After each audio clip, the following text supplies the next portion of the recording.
Essa história, o meu tio sempre me conta com lágrimas nos olhos, pois ele jura por tudo que é sagrado que isso que vou contar-lhe aconteceu quando ele era bem jovem, nas fazendas do sul de Minas Gerais. Meu tio sempre viveu na fazenda, e quando saía para caçar nas matas, sempre via vultos e ouvia vozes. Mas já estava até acostumado com tais fatos. Mas em uma dessas caçadas, ele estava acompanhado do seu primo, e ficaram muito tempo longe da fazenda, pois já estava anoitecendo. Então, eles resolveram passar a noite na mata, que era bem fechada. Eles, com muito medo de dormir no solo, procuraram uma árvore bem grande, para que pudessem subir e ficar em cima dela até o amanhecer. Entrando mais na mata, eles encontraram uma árvore enorme, com galhos bem grandes, e então eles subiram e ficaram lá até a chegada do outro dia. Mas quando foi bem mais tarde da noite, o meu tio acordou assustado, em meio à escuridão, com muito barulho embaixo da tal árvore. Ele pensou que fosse algum animal, mas a criatura que estava ali embaixo era algo que ele nunca viu na vida. Era uma criatura humanoide que vinha arrastando algo pela boca para debaixo da árvore. A coisa era muito grande, com pelos negros pelo corpo. A criatura levou aquela carcaça de animal que arrastava pela boca para debaixo da árvore que o meu tio estava, e passou a devorá-la bem debaixo dele. O meu tio olhou para o seu primo, que estava em um galho bem acima dele. Porém, o seu primo estava dormindo, e o meu tio não o chamou com medo de chamar a atenção da criatura. Ele ficou lá imóvel, presenciando toda aquela cena.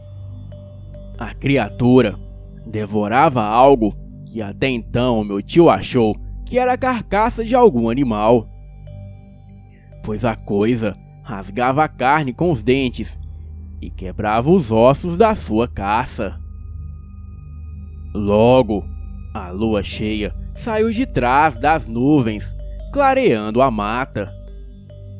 Daí, meu tio pôde ver que aquela criatura era um lobisomem. E o que ela estava devorando era o corpo de uma pessoa. Segundo ele, parecia um jovem entre 15 a 18 anos. O meu tio, vendo aquela cena, não aguentou e vomitou, chamando a atenção da fera, que logo olhou para cima da árvore com aqueles enormes olhos vermelhos e a boca cheia de sangue.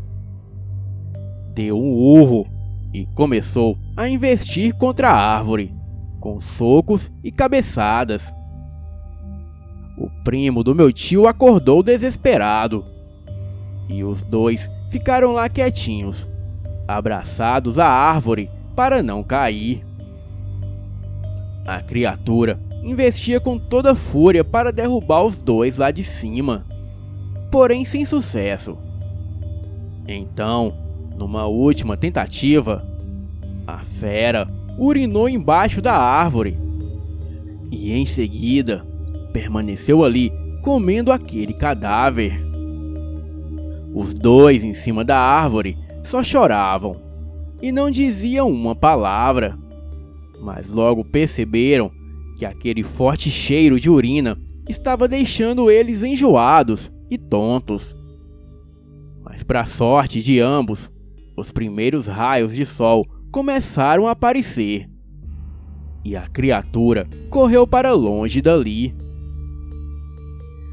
Meu tio e o seu primo ainda estavam com muito medo para descerem da árvore. Porém, como meu tio estava mais embaixo, Ele foi ficando tonto com aquele forte cheiro de urina. Desmaiou e caiu da árvore. Ele estava mais ou menos uns 4 metros do chão. Mas com o tombo, ele acordou. Se levantou e o seu primo desceu logo em seguida. Daí, os dois saíram correndo para casa. Depois de quase 1 hora correndo, eles conseguiram sair da mata e chegar numa estradinha de terra. Mas para a surpresa de ambos, eles logo avistaram um homem seminu com a boca cheia de sangue andando pela estradinha. Os dois medrosos, para não levantar suspeita que eles sabiam que o lobisomem era aquele homem, eles pararam de correr e foram andando normalmente, tentando disfarçar, como se nada tivesse ocorrido, pois o homem vinha sentido contrário deles. E assim que passou por eles, o homem disse: "Bom dia." Eles, ainda gaguejando, responderam bom dia. E o homem continuou dizendo: "Eu sei que era vocês ali em cima da árvore. Vocês são testemunhas de me ver em forma de bicho, matando uma pessoa. Mas aquele rapaz mereceu morrer. Portanto, não se metam no que não lhe diz respeito. Pois se vocês contarem alguma coisa para alguém, vocês serão as próximas vítimas." Meu tio e o seu primo imploraram para o homem não lhes fazer nenhum mal e deixarem eles irem, pois eles não contariam para ninguém sobre o ocorrido. E assim sucedeu. Eles não contaram para ninguém durante anos e nunca mais entraram naquela mata. Mas depois de muito tempo, eles se mudaram de cidade e vieram a contar o caso para todos da família. Pela expressão do meu tio, sei que ele não estava mentindo quanto a isso. E além do mais, o seu primo afirma a mesma história. E apesar de serem medrosos, eles fizeram o certo de não ter contado nada para ninguém. Pois é como diz aquele velho e bom ditado: o peixe morre pela boca. Boa noite.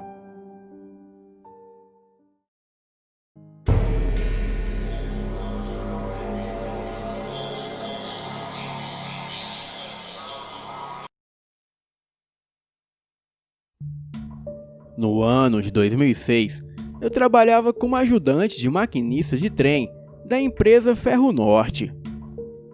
O trem estava andando tranquilamente no meio de um canavial, a mais ou menos às 2h35 da manhã. E em seguida ele para. O maquinista olhou para mim e disse: rapaz, o trem parou e não sai do lugar." Eu, como sempre, peguei as minhas ferramentas e fui andando no lado de fora do trem para checar o que havia ocorrido. O trem, com 75 vagões e mais de 1,3 km, e eu lá, sozinho com uma lanterna, numa noite sem estrelas e muito fria. Já tinha andado uns 62 vagões, quando de repente senti um vento forte atrás de mim. Quando olho assustado, era um roda-moinho saindo do canavial, com muitos capins e folhas secas que encheu os meus olhos de poeira. Após limpar os olhos, percebi que tinha algo estranho a mais ou menos uns 7 metros. Havia um garoto negro andando sobre o trilho. Ele estava nu, não tinha uma das pernas, e o seu cabelo era vermelho como se estivesse pegando fogo, mas não estava, só parecia mesmo. O Os seus olhos pareciam não terem pupilas. Ele virou para mim e pediu fumo. Eu disse que não tinha. Então, a sua expressão serena mudou para uma expressão de ódio. E ele, muito irritado, veio pulando muito rápido em minha direção. Tentei correr, mas ele me segurou pelo braço e começou a me girar. E enquanto me girava, ele ria histericamente. E após me soltar, ele me jogou longe. Eu, ainda desnorteado, me levantei e corri. Em seguida, escondi embaixo do vagão. Passei uma mensagem via rádio e falei do ocorrido. E depois disso, não vi mais nada. Só sobrou poeira e mato em cima de mim. Mas ao me retornar para a locomotiva, escutei aquelas risadas histéricas saindo do meio do canavial. Aquilo não era nada normal. Saí correndo em direção à locomotiva. Mas o maquinista não viu e nem ouviu nada, por causa do barulho do motor. Contei todo o ocorrido para ele, mas parece que ele não acreditou. Bem, deixei isso pra lá e seguimos viagem. O trem seguiu normalmente. E depois dessas coisas estranhas, digo a vocês aquele velho e bom ditado: nós não estamos sozinhos. Há muita coisa estranha nas noites em nosso Brasil. Coisas muito estranhas e sem explicações. Boa noite.